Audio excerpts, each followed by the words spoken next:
Ladies and gentlemen, our favorite international tournament has moved on to the semifinals, and we are so excited because Yeah, it's AFCON, baby. It's absolutely AFCON, and I've loved this tournament. Coach, how do you feel about AFCON so far?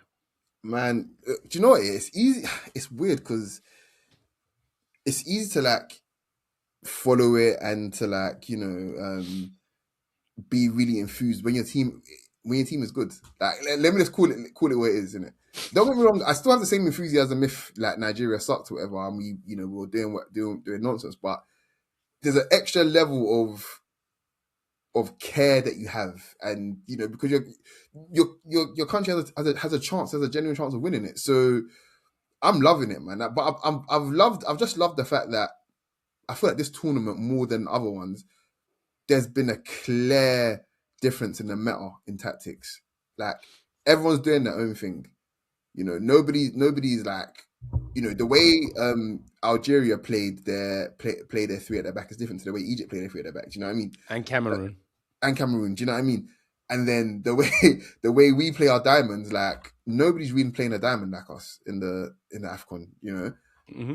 Senegal playing their 4-3-3 is probably the most cultured iteration of it. I want to say, like in the Hmm. tournament, um, and yeah, like Morocco's like setup is definitely a 4-3-3, but then it more sometimes it's a 4-2-3-1 with Brahim Diaz obviously playing pretty much as a second striker. That's what I've enjoyed about it most. Genuinely, it's just been a real cocktail of tactical innovation. Coach, and I love the tactics in AFCON, but what I love the most is the final four coaches are all from the continent. Yeah, yeah, yeah. And I'm going to sound very, very, very, very, very Pan Africanist right now, Hmm. but I do not want any more European coaches who failed to Hmm. come to the continent anymore. Like Thomas Sandford, like I do not like him. I generally do not want any Oyibo coach on the continent who does not believe in the organicness of being African. Because I look at Mali, right? Mali has Hmm. some game breakers that didn't get to play because Hmm. Thomas Sandford decided to be, you A know, terrorist. yeah, I wasn't gonna say it, but he literally is Woko Haram. That's what he is. Not Boko. He's Woko Haram. That's what he is.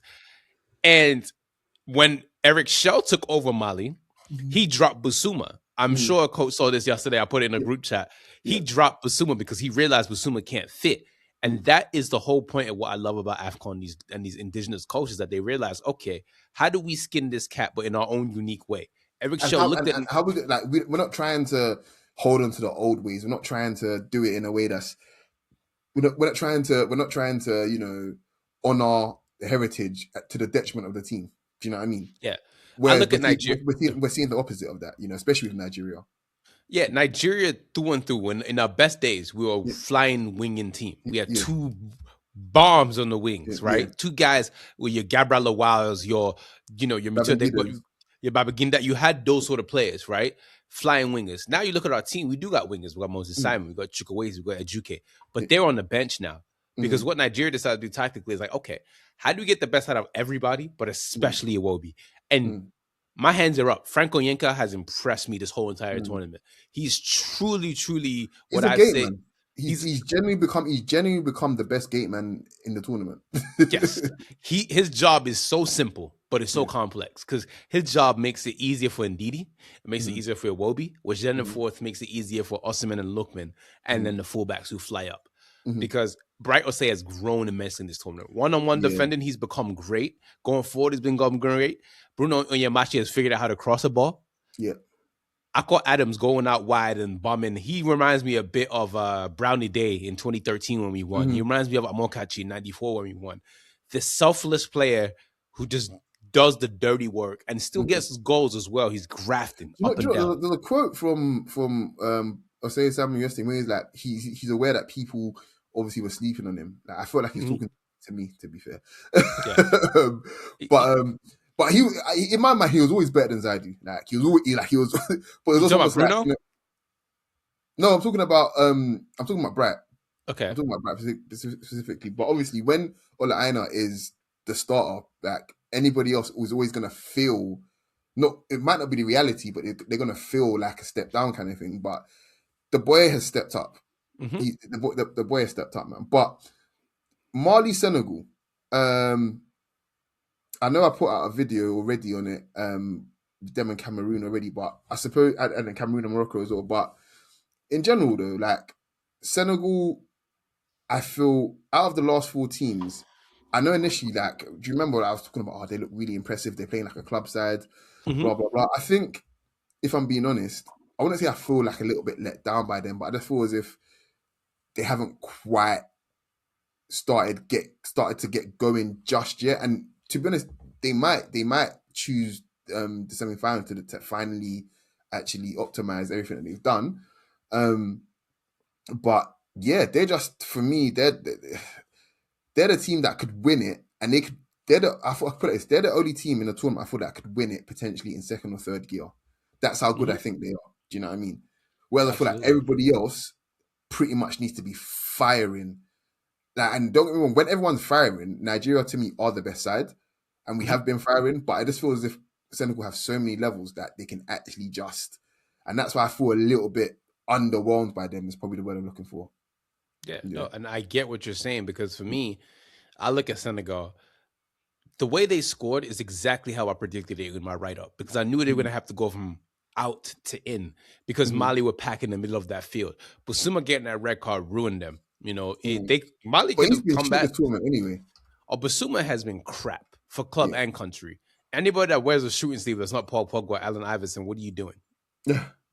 Like just stop. So yeah, Mali has not been impressive. I'm glad they got knocked out because I do not want to see it. Like I told you, is a mutant. You can't have a team getting 3 draws and think they can come to the final. That's not what No. we do around Don't here. piss me off, man. That's disgusting. Don't do that.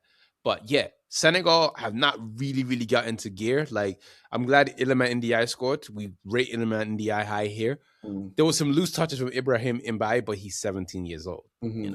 But I'm very impressed with the fact that Mali's still getting there. Cameroon, Morocco. How do you feel about Cameroon in that game? I think Cameroon suck. I can't even lie, bro. Like I think they've probably been my biggest sort of letdown overall this tournament.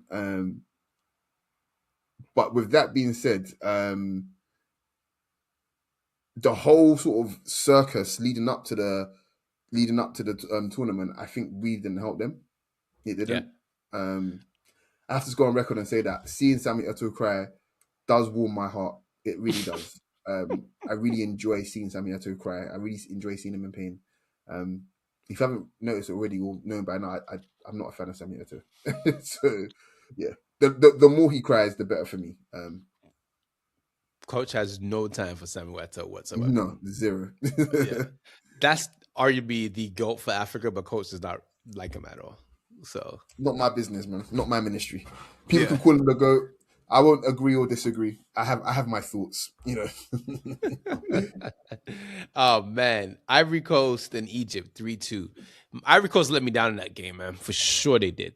They did not play. They waited for the worst time to play their worst game. Yeah, and it's weird because they were, to me, I feel like they were a team that were actually sort of warming up. I felt as if they were, they were a team that, okay, cool. They've had they got through. I think they drew their second group game, if I remember correctly. Yeah, they drew Against Cameroon. against Cameroon, and then they Mhm. had a thriller against Gabon. I was like, oh, okay, cool. And then obviously Burkina Faso, they walked past them basically. It was fine. So I thought, they were finding their feet a little bit. They've been impressive here or there, and then all of a sudden they decide to just not turn up. They just didn't turn up. I know they got a couple of goals back, but Egypt were always finding gaps on the counter.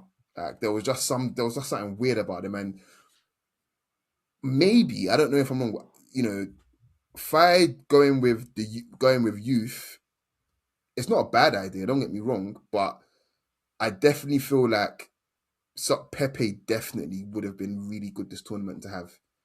I Yes. really do think so. And similar Adingra as well.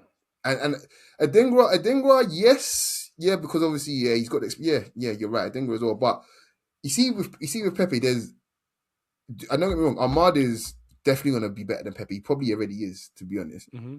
But there's a level of seniormanship that you have that you're able to guide your team through in certain difficult moments. And I'm not sure Ahmad has quite developed that yet. He's got everything else. Ahmad is ridiculous, but there's certain intangibles that you just have and Pepe has been around the team.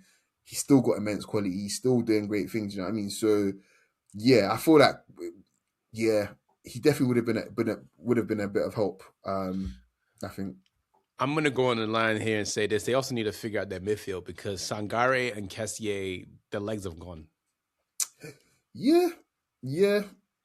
And I mean, when you got players playing in, like Kessié is playing in the Saudi league now, I think. Do you know what? I was thinking this yesterday, yeah, and I again, no disrespect to the Saudi league, but if I'm a coach for an African nation, and I'm not, especially I'm a coach for for the Côte d'Ivoire, for Nigeria, for Cameroon, for Egypt, for Senegal. No disrespect, but I'm not calling you up if you're playing the Saudi league. There's enough talent. There's enough talent in all of these nations that we don't need you. We don't need you players that have decided to cash in a check. We'll find somebody else. We want players and need players that are playing in competitive leagues, really competitive leagues. I'm sorry. Like, I mean, William Trust-Ekong retired before the tournament started. Who was that? Sorry, because Trust-Ekong retired before the tournament exactly. because Eric Shell literally told him like, I don't think you're going to play this tournament. Yeah, and don't get me wrong. In certain parts, you can't avoid it. Certain teams, like I don't know, like if it's someone like a Sudan or something like that, where those are leagues that your best players generally playing, different story. But with all due respect, the Côte d'Ivoire have got top quality players. They don't need to be picking players that are playing in the Saudi league. Same thing with Nigeria. Like respect, like even have the respect to say, okay, if I'm gonna go there, then guys, I'm retiring from the national team. Basically, is what you're saying, officially and unofficially. So yeah, Kessié has been in the Saudi league for 2 or 3 years now. I want to say, I'm sorry, you're not competing. So you want to come there and you want to go against, you know what I mean? You want to go against a team that's got Mohamed Salah, who literally just had the season of his career last year. Do you know what I mean? Mm-hmm. You want to go against Marmoush, who's playing for Man City. Like, come on, man! Respect your national team, bro. Like, so yeah, bro. That's the way I see it. They also need a striker badly. Yeah, they can play a whole bunch of wingers up top. Do you know what I mean? Like, I can just figure it out there. Like, yeah, they need a 9. They need a 9. Mm-hmm. Go on. I got 2 players for them. Go on. Ellie Junior Krupi and and Bonnie at Inter. Yeah, Bonnie is a shot, you know. Because we're gonna get into Nigeria. The difference between Nigeria and everybody else in this tournament is Nigeria has the best 9 on the continent, and that's a game changer. That is an absolute game changer. I don't see anybody else in this continent who has a real out and out number 9. And I think this is a perfect segment. Might have the second best one as well, to be honest. Nigeria has a bunch of nukes that are 9s that didn't even get called up. Like Tolu did not get called up. Rafiu Dirusumu, who you'll see about him soon, it didn't get called up. Nigeria's got a bunch of really good 9s. I look at these other teams. I'm looking at Algeria right now. Let's look at Algeria and Nigeria. We'll talk about that right now. Mm-hmm. First of all, before we get into the game, I'm going to talk about post-game. You Algerians are crying about penalties, this, that, and the third. You had 2 shots in the game that came in the 80th minute. You had 0 shots on target, 41% possession, 24 fouls, 5 yellow cards, 2 offsides. Shut the fuck up, okay? I'm telling you this right now to shut the fuck up. You lost. You got your ass beat. What did Joe Budden say? Shut the fuck up, sit there and be wrong. That's all I want you to do. Be wrong. Yeah. You lost. And on top of that as well, this whole penalty shout, it's so funny. At the time on the stream, right, I didn't know it hit his thigh, but I couldn't give a monkey, to be honest. Mm-hmm. But the fact it hit his thigh, and then it's like, yeah, of course it can never be a penalty then. But the fact that these players and coaches, whatever, after the game, I know they saw it hit his thigh, and they still came out to the media to say, "Oh yeah, we've been robbed." They still came and went and attacked the referee and all that. Do you know what I mean? Mm-hmm. If you've been beaten in that manner, regardless of if it's a penalty, and I get it, goals change games. I get all of that, But the fact that you offered nothing, that to me tells me that you were never going to win anyway. You could have scored first. Nigeria were going to blow your socks off anyway. Like we was going to do it anyway, bro. So I don't want to hear like them trying to deflect. And to be honest, they're the only as well. They're even their fan bases. Don't get me wrong, I love my Algerians, but even their fan base, people are saying that they're the only ones this entire tournament that have actually caused any problems after they lost the game. They're the only ones. Like it's not just the players or the coaches. Like what's going on? Like everybody there needs to pattern up. They do. I know it's not all Algerians. Don't get me wrong. I know it's not all Algerians, but it's like if people are saying they're the only ones that have caused trouble, somebody in the federation needs to come out and say, guys, we need to be better. You know, it's that simple. But yeah, on Nigeria in general, look, I've got so much time for this squad, so much time for this current regime. And I'm talking strictly about the players and the coaching staff. I couldn't give a monkeys about the federation because the federations are bastards. Like, I'm sorry, they just are. Iwobi's an icon. Like that's the bottom line. Iwobi's an icon, and when we talk about people living out actual dreams and living the dream, Alex Iwobi for diaspora kids is the dream. He's the benchmark. There's nothing else to say to it. His Coach, career. Go on. I want to add to your point quickly before about Algeria before you get into Iwobi quickly. Back what I was saying about strikers. Algeria started 2 guys under 6 foot against Nigeria. Maza and the other striker, both under 6 foot. Nigeria started a 6'1" Victor Osimhen and a 6'3" Akol Adams. You're never gonna beat us. You're never going to beat us because we had too much Igbo footage. It was literally a child's game. Literally was a child's game. But back to your point about Iwobi, because I have a lot of time for Alex Iwobi. Yeah, I mean, he's an icon, and he's lived the dream. And you look at his trajectory as well. It's like it's so funny. When I was young, I was playing FIFA and stuff like that, and I'd pick, I'd create my player and stuff like that. Right, I'd always make my nationality Nigerian. I start off at Arsenal, whatever. Play for Arsenal, get called up for the national team, whatever, blah blah blah, kind of thing. And Iwobi's quite literally did that in real life. Like he's lived the dream. He's living the dream. Like you're an icon for your country. I don't know what else to say. That and you know, I think he was born in Nigeria, and he moved when he was really young. Yeah, I remember. So he's technically isn't a diaspora kid, but really he is. Just sheerly because of the age that he moved. But he's such a, put it this year. If you want to talk about this whole entire sort of Nigeria crop of players, you can literally sum it up with just Iwobi and everything that everyone that he's played with, past and present, kind of thing. Like the ties that he has to the older players, to the younger players, kind of thing. You know, I think in fact, the amount of respect and grace he deserves, yeah, he scored the goal to take us to our last World Cup that we played in. Thank you. You know, thank you. There is so much, and I go back to the last tournament. Yeah, the way he was treated by some of the fans, the way him, Bassi, quite a few of the players were treated by the fans. Yeah, because I wouldn't say I'm a scornful person or I'm a spiteful person kind of thing, but those people there should never ever ever get to enjoy anything Nigeria related ever again. Never. I'm sorry, you just don't. The short-sightedness of it all, like people don't even understand why they're annoyed. They don't even understand what they're annoyed at. When we were playing under Pesero, right, we played a 3-4-3, uninspiring football. We stunk up the joint, but we still got to the final. We even took the lead in the final. We could have won. That's the bottom line. We could have won, and we didn't. We weren't really convincing. I mean, we went to penalties against South Africa, I think. I think our best performance in the tournament in general was, I think, the game we won 3-1 or 3-2. I think Ademola Lookman scored a cutback that game.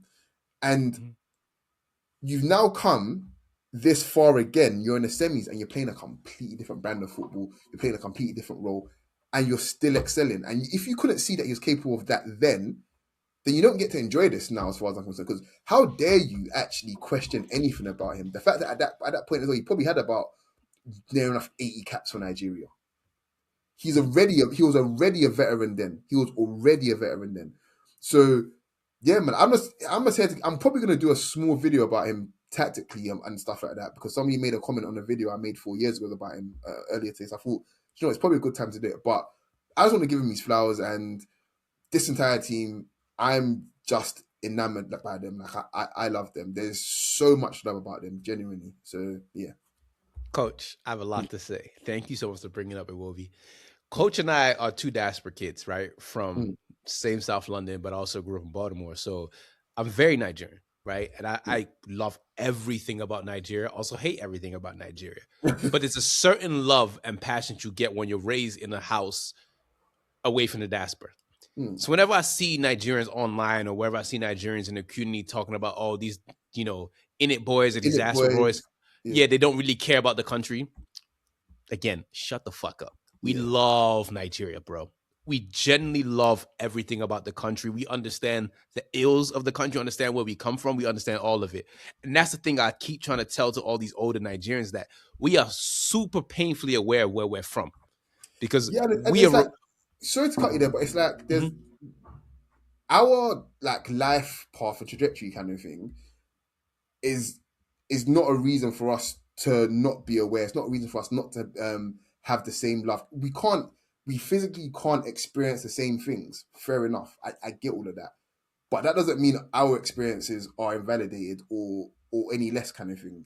And I feel like that's what they were getting at with Iwobi. Do you know what I mean? Like, he's been softened by the West and whatever else. It's like, nah, it's not even that, bro. You guys don't understand, especially you Nigerians back home, is that we're painfully aware of what's going on back home. For the most part, most of us are. But we also have our own shit that we go through in the West, which is why some of these boys play for the France and the Englands of the world, because we understand why they do that. But these boys are aware of where they're from. You saw a few weeks ago, Leslie Ogochukwu, when they played against Fulham, he did the Zanku dance. These boys know where they're from.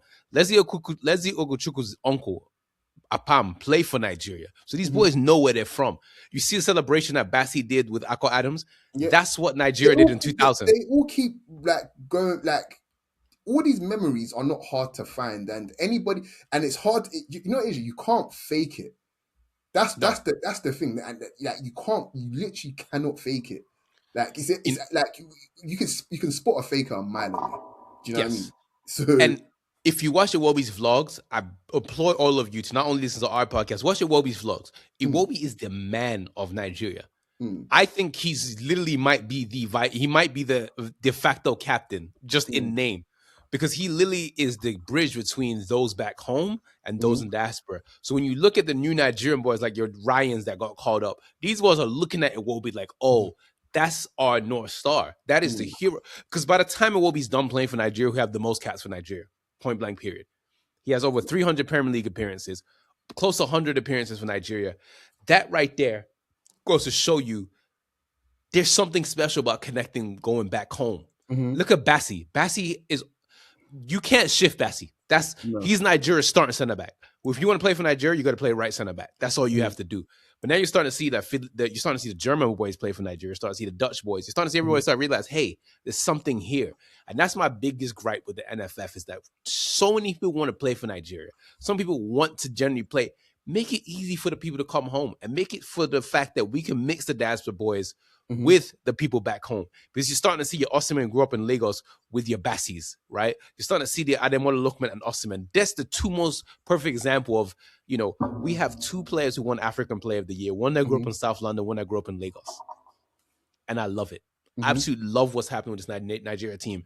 On the pitch, off the pitch, the kits, the banter. You even see with Chukwueze hanging out with Bassi and Iwobi. You're starting to see that camaraderie between the two, where these guys understand Igbo, they understand Yoruba, they understand Pidgin, they understand where they're from, and you're starting to see it translate on the pitch.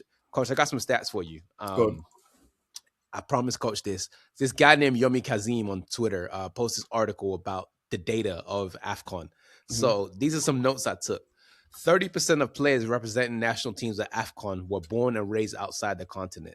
There's 667 players who were registered, and now 30% of those were born outside the continent.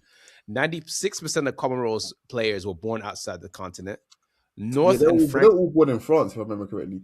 Yeah, North and Francophone West African countries lean more heavily on foreign players. 43% of all foreign-born players at AFCON 25 has been capped by European teams at youth or senior level. Mm-hmm. And that's insane. And I'm looking at these notes. It's like the thing I love the most about this AFCON is you're starting to see the indigenous tactics mixed with the Mm-hmm. European tactics, and you're getting this tournament that is just an explosion of greatness. And I hate the fact we're moving to 2 years, because what makes AFCON unique is the fact we get it every 2 years. It's the only tournament like it in the world. I understand the Europeans get upset, it disrupts your schedule. Tough titty. We don't care. Yeah. Because back in the day, you weren't letting us in the World Cups. You No. weren't letting us do these things, right? Now that you're seeing how quality we are, you want us inside these tournaments. No, let us be us and let us have fun. But the point of what I'm trying to say is Nigeria better win. That's all I Yeah. gotta say. I'm desperate for Nigeria to win this AFCON. Like, oh man, I'm desperate because I'm Nigerian. I want us to win, but I'm also desperate for, put it this year. In my lifetime we've won 2 AFCONs. Let me be very candid here. I only remember one. Like I Mhm. barely remember '94. Yeah. I genuinely, I think the memories I have of it, I'm probably confusing for the World Cup memories, because I definitely remember parts of the World Cup. Do you know what I mean?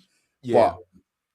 But AFCON 2013 was just, it was magic for me. Like, Mhm.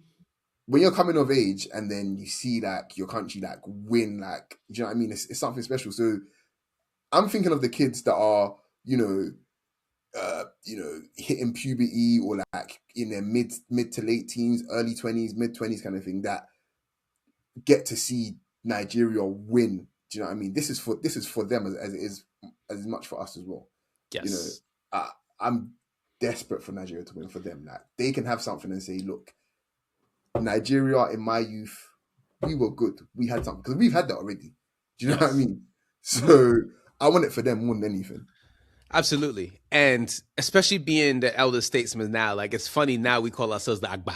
We're the uncles now. We're the Yeah, ones we're who not teaching the quite there yet, but I'm with you, bro. no, like we're the ones who teaching these kids about the Agahoas Yeah, of the world and the Ipegbas and the people like yeah, that. They didn't grow up seeing that. That's what we grew up when they were their age, right? So now yeah, they're getting to see the Iwobis of the world and the Osmans and the Bassis, and it's just fun to be Nigerian right now and see our yeah, team just doing very well. And the fact that, I really hope we make the World Cup in a sneaky way and they kick Congo out, because it will make me even happier, because it'll piss everybody off. And that's all I yeah. want.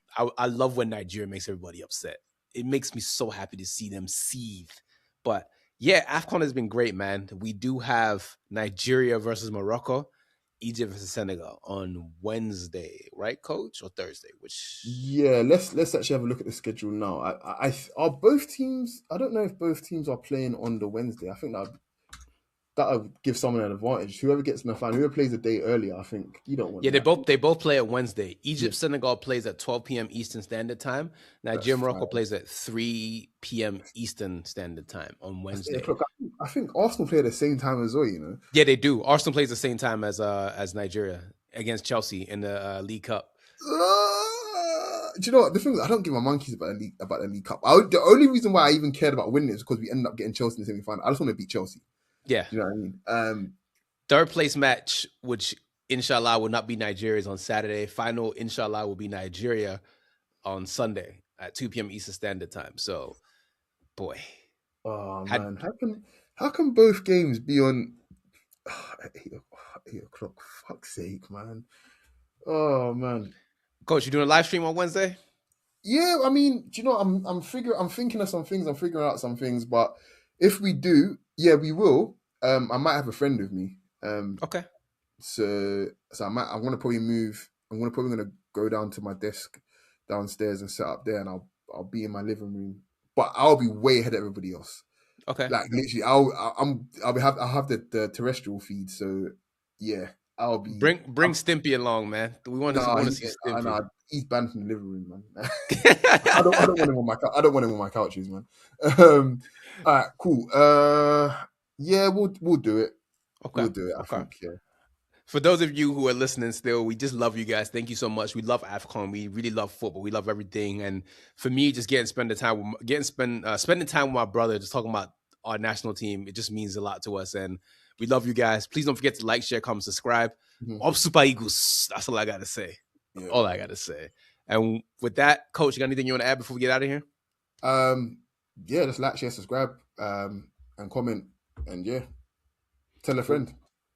Tell a friend to tell a friend. We love you guys, everyone. Take it easy. Peace. Peace.